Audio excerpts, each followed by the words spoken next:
Hello, welcome to Quackalope. Thank you for joining us. Today I want to talk to you about my very first experience with D&D, or role-playing games as a whole for that matter.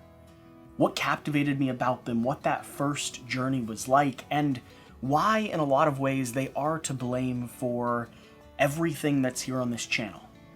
I rediscovered and fell in love with board games all because of a little store called Labyrinth Games and Puzzles in Washington, D.C. All because of a fantastic DM, a young lady named Camilla, and all because this world of adventure and storytelling presented itself to me in a way that made me feel like I was someplace I belonged. Connected me with friends and a community. Took me out of this work-driven environment that I'd existed in for so long and gave me a place that I could call my own.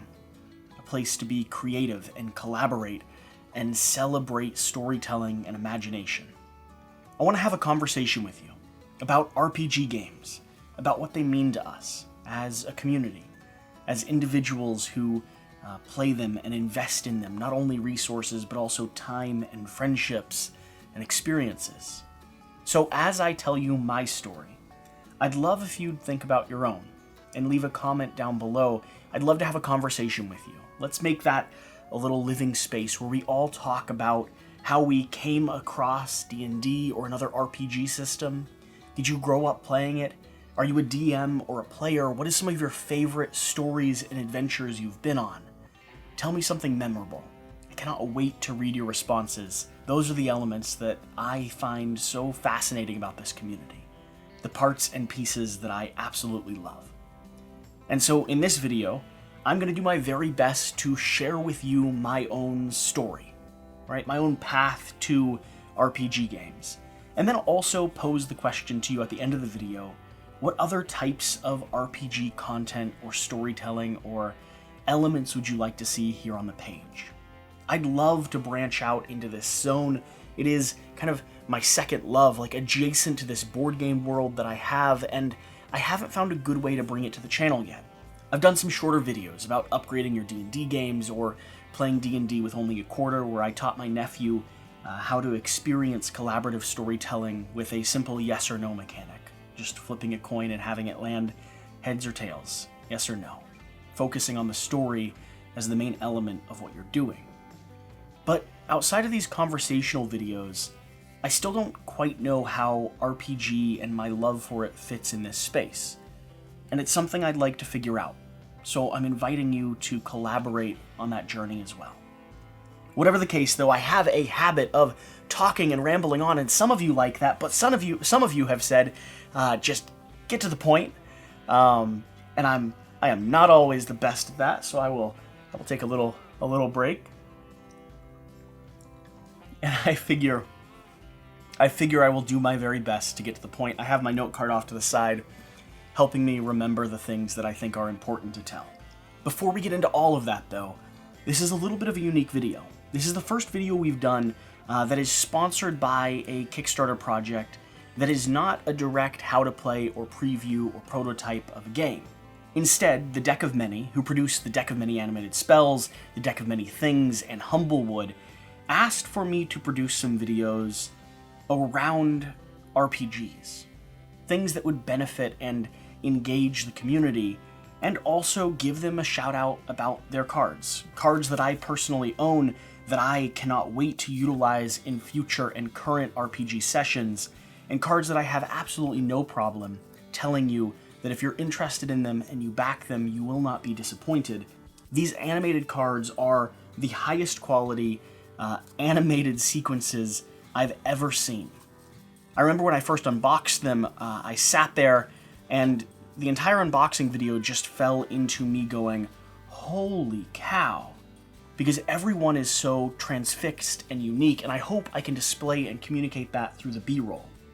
Now, I said this was a sponsored video, but that doesn't mean that I accepted a contract. Instead, I wanted to experiment and see how the community responded to a conversational video like this, having a sponsorship as part of it.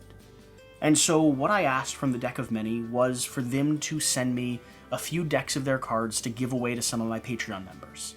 That's it. And then I told them that I would produce a few of these RPG-style videos, talking with you, encouraging you, and sharing my love for this world with my community, giving them a shout-out along the way, and telling you that their product is absolutely immaculate. And I would also be able to give back a little bit to my Patreon community, the people that make all of this possible, right? So it's, as far as I'm concerned, a win-win in every single direction. So, link is going to be in the description of this video. Swing by, check out their page, leave a quack letting them know that you stopped by because you saw this video. And let's get on to what this video is all about. My first experience with D&D, or RPG games as a whole. So I had moved to Washington, D.C. from Kentucky, and this would have been right after college, so maybe 4 years ago, maybe 5 years ago. And I really had a hard time connecting with a city. I mean, I come from small town Kentucky, like not backwoods, but not a bustling city. And I really had a hard time figuring out where I fit. I knew where I fit when it came to work. I was a photographer and a videographer, and I, was working hard to get my wedding business up and running and shooting portraits of people and connecting with other photographers and collaborating and working as much as possible. But outside of networking, outside of showing up at a wedding venue on a weekend and shooting everything I could and then going home and spending hours and hours behind the computer in the editing studio, which was my, I think, 400 square foot apartment, I really couldn't figure out how to connect to the city. And then I started listening to a mix of podcasts, and I know it's not a big surprise, but stumbled across a few well-known RPG podcasts, specifically Critical Role. And the voices, the narration, but not only that, the collaborative storytelling. If you've watched Quackalope up to this point, if you're not brand new to this channel, if you are brand new, welcome, glad you're here, super awesome that you're stopping by for this video. Check out some of our other stuff. But if you're not brand new, you know I love flavor text. I've always been a storyteller. That's what I largely consider myself in a lot of regards. And so the opportunity to weave a story together, that was cool. That stuck in my mind. I still had no idea what D&D was or how you venture into that. Instead, I spent, I don't know how many hours consuming every single episode of Season 1 of Critical Role that I could. I mean, I probably spent a few months straight listening to it for hours every day while I edited photography. And then I thought, maybe in a larger city, since I'm not in a small town anymore, maybe by chance there'd be a game store. I grew up playing board games, I knew what they were, and so I searched. And sure enough, on Pennsylvania Avenue, there was a little store called Labyrinth Games and Puzzles, a store I've done a mini documentary on, a store that'll be considered my home store for the rest of my life. And I walked there, across DC, it was a beautiful walk, and swung in for a intro or a beginner-friendly D&D session. And I was nervous. I don't know why. I didn't know what I was walking into, right? I was kind of too cool for school in some ways. I've never been very good at getting out of my own head, at breaking out when it comes to social groups, or, I even find it hard to do things like role play or even do like silly voices and stuff. Jan swings into those way more than I do. But I walked through those front doors and was greeted and welcomed and nervously looked around and then let them know that I was there for beginner D&D. Still kind of being a little put off by the whole idea that I was there. I didn't know. I wanted so badly for it to be a good experience that I was convinced that it probably wasn't going to be. So I sat down. Camilla was the judge. Excellent DM. If you have a chance to sit down with her sometime, I know she's doing online D&D sessions through Labyrinth Games and Puzzles now. And so if you have a chance to sit down and play with her, she is wonderful, and I hope she watches this. And I think there was 5, maybe 6 other people. It was in a small back room, nice and bright, not a hidden back room, but still a little bit off to the side, and we all sat down together, and they closed the doors because it was kind of a private session. And there was a mix of people there. That's one of the things I remembered. I think there was probably a 9 or 10-year-old. There was a few people that were close to my age, and there was an older gentleman, I believe. And I got handed one of those classic, not this book, but from the starter guide, one of those classic little beginner-friendly sheets. And I was told to put my name at the top, and I think I was just an average human kind of swordsmith. I don't even remember what I named myself.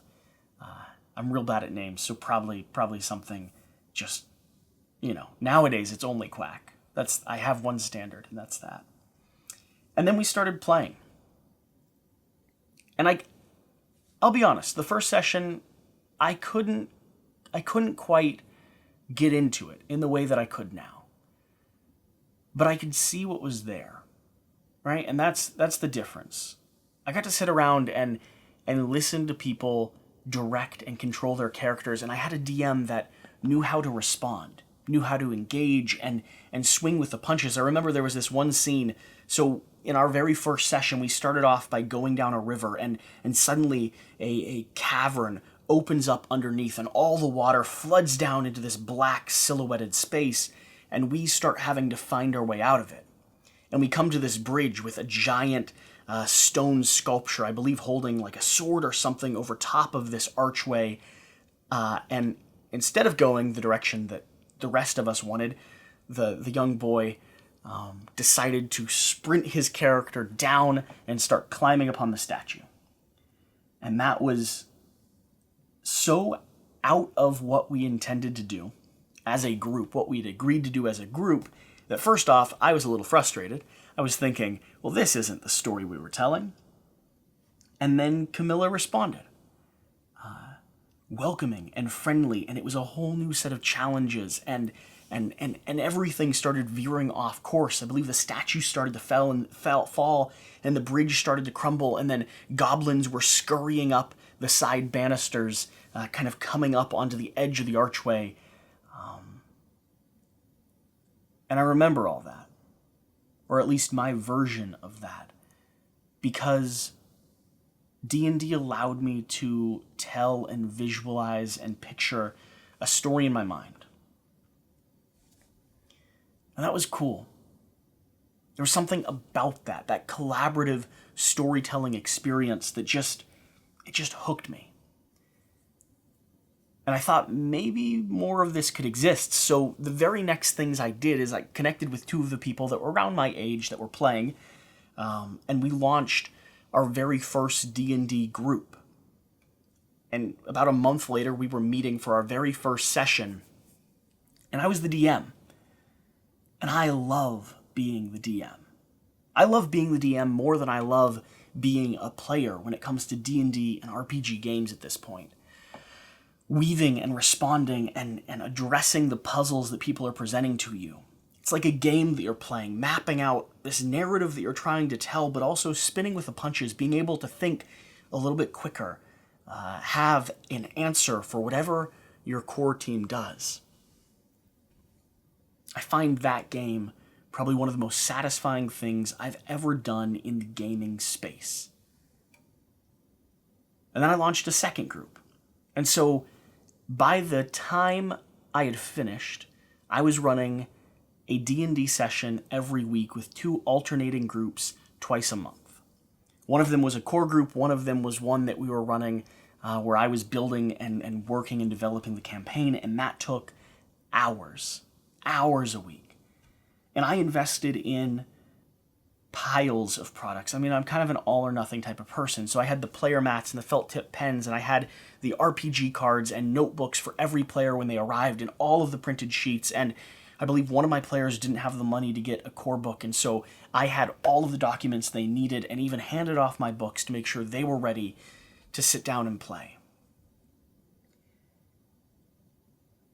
And that was incredible. And I'm so grateful that a place like Labyrinth existed, that Camilla was there to run the game, and that I stumbled my way into that one little D&D event. I was like 22 or 23 when I first discovered it, and I cannot express how much I wish I'd discovered RPG gaming when I was younger. When I was a teenager, when I was even younger than that, in elementary or middle school. The opportunity to express and display yourself and tell a story and be someone else for a moment. I think a lot of people explore those elements through video games and through books. I know I did through books quite a bit when I was young. And this just gives you another chance to stretch your imagination. That's really cool. And nervous me that was walking into that very first session, I still get that way when I'm joining a new group. It's sort of vulnerable in a way, right? When you're sitting down with a new player base, you're not quite sure how the adventure is going to go or what the environment that you're gaming in is going to be, and you want to play. It might be that playing an RPG game is in some ways the most vulnerable that a lot of us are when we open up our imaginations and allow our ideas to be presented. And we're just waiting for someone to say, yes, that was fun. That was cool. The idea you had, that was so badass. Like, that feels good, right? I think that's part of why I loved it. But on top of that, I also loved it because of the community that I was able to form with it. My first gaming group spawned from that intro D&D session. And my love for the titles that we have behind me now also spawned because I started searching for things that could do D&D without needing the DM. Because it was hard to find a DM, because I was the DM. And so I found things like Gloomhaven and Kingdom Death. I found story-driven narrative games that opened up an entire different world to me. I mean, I went straight from intro D&D to a month later ordering Kingdom Death because I was so captivated by the idea of a game that ran itself. Something that didn't need a conductor, an AI deck system, and I could just be the adventuring party steering out onto that highway. And so I wanted to take the time to share my story. One, because it's important to me, because it's history, because it's where all of this started, but also because I think a lot of people, especially board gamers, we all come from sort of that weird, insecure, nervous walking into the store background, right? A lot of us do. And if you don't, I'd love to meet you. And so, for me, it helps when I hear someone else say that my first D&D session, I didn't know what to expect. I was nervous. I was moderately uncomfortable. And I am so grateful that I did it. And I'd encourage you to do the same. Find a local store, find a local group, get connected online. Do what you can to start doing or exploring those areas, those genres of gaming that maybe you haven't had an opportunity to yet. If you've been interested in wargaming or RPG storytelling or writing or any of these other artistic kind of expressive forms. The first step to all of this was me doing a little bit of Google searching, finding the store, and most importantly, showing up to the commitment that I made. From that point on, there wasn't really a good opportunity to turn back. I'd already started, and I fell madly in love. And I'm really glad I did. And I want to say a big shout out and thank you to Labyrinth Games, my home store. Stores like that, friendly local game stores, are, I really do believe, the heart and soul of our industry. They introduce new people to this world. They set up events and bring new gamers in and create spaces that allow us to exist and express and, most importantly, connect when we don't feel like we've been able to. So, keep them in mind. Make sure you say thank you. Do what you can to support and cherish them. And I think that's my story. And I'd love to hear yours at this point. I don't know that mine was the most interesting. It was just mine, right? I don't know what else outside of that there is. But I'd love to hear yours. What was your first experience with an RPG game or an RPG system? What were some of your favorite memories or friendships or connections you've made? Leave them down in the comments. I'll read through, respond. I cannot wait to have a conversation. I'm more excited about the comment section on this video than I am about creating or sharing this video, like I said. And give some love and swing over and say thank you to the Deck of Many Things, or the Deck of Many Animated Spells. Genuinely, their cards are immaculate. I'm excited that they reached out and wanted to collaborate in some way.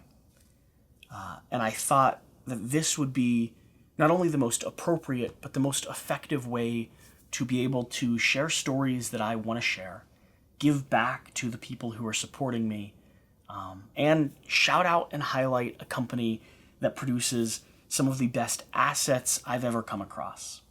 When I was running my first games of D&D 5 or 6 years ago, I didn't know about these. I bought everything I could. I even went so far as to printing my own little recipes and spell cards and reference cards on business card paper from Moo, so that I would have super high quality items and gold and bags and things I could hand out to players, because a tactical experience makes a big difference when it comes to an RPG game. Now, it's not always necessary. The first step is always going to be the storytelling and the imagination. But from that point on, it's sort of your table to play with. And these, hands down, will be involved in every campaign I come across from now on. I love them.